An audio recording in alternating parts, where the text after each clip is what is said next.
Nessa aula, gente boa, a gente está colocando aqui um tópico dentro de equilíbrio químico e de Kc, da constante de equilíbrio em relação às concentrações, sobre propriedades.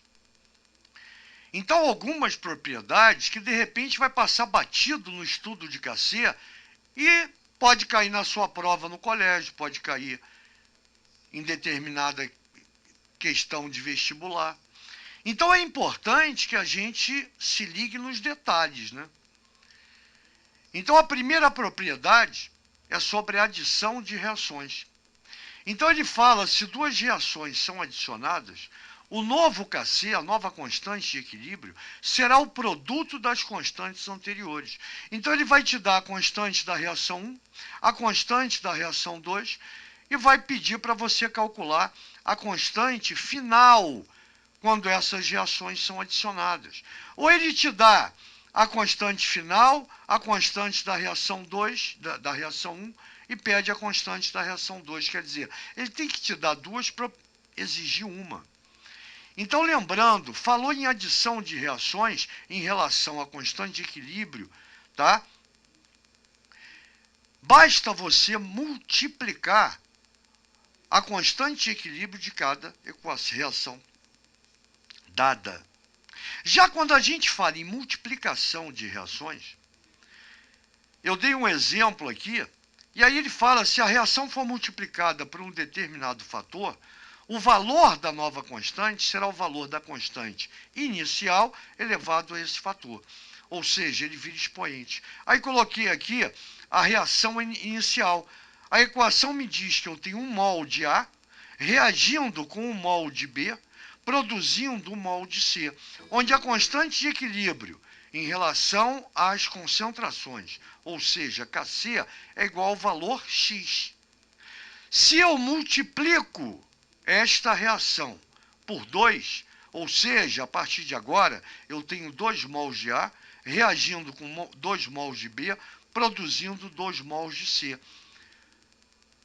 O fator final, a constante de equilíbrio final vai ser o valor da constante inicial elevado a esse valor, a esse fator que foi multiplicado. Se multiplicou por 2, o valor original, anterior, ao quadrado. Se multiplicar por 3, o valor original, anterior, ao cubo. Se multiplicar por 4, o valor da constante anterior elevado à quarta potência.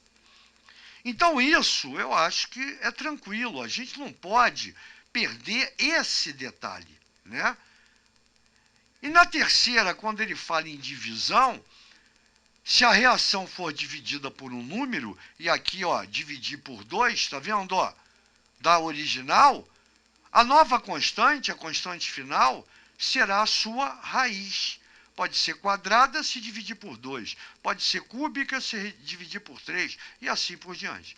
Então, eu tenho aqui um mol reagindo com um mol, produzindo um mol, o valor de Kc igual a Y. Se eu divido isso por 2, tá? Eu vou ter meio mol de A reagindo com meio mol de B, produzindo meio mol de C. Portanto, a constante de equilíbrio final vai ser a raiz quadrada de Y. Se eu divido por 3, raiz cúbica de y, e assim por diante. E a quarta propriedade a gente já viu. Quando a gente usar a fórmula de Kc, a gente só pode usar as concentrações dos participantes no estado gasoso ou em solução aquosa. Qualquer outro estado vai ser descartado, ou seja, sólido, líquido puro, água, lembra disso.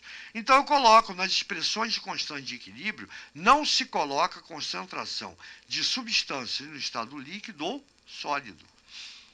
Então, quer dizer, essas propriedades, a única que a gente já tinha visto é essa aqui. O resto, para a gente, é novo. E não custa nada a gente perder 6 minutos aqui para mostrar para vocês como deve ser calculado, como deve ser desenvolvido o teu raciocínio em relação a cada propriedade dessa. Tranquilo? Na próxima aula a gente volta e continua. Valeu!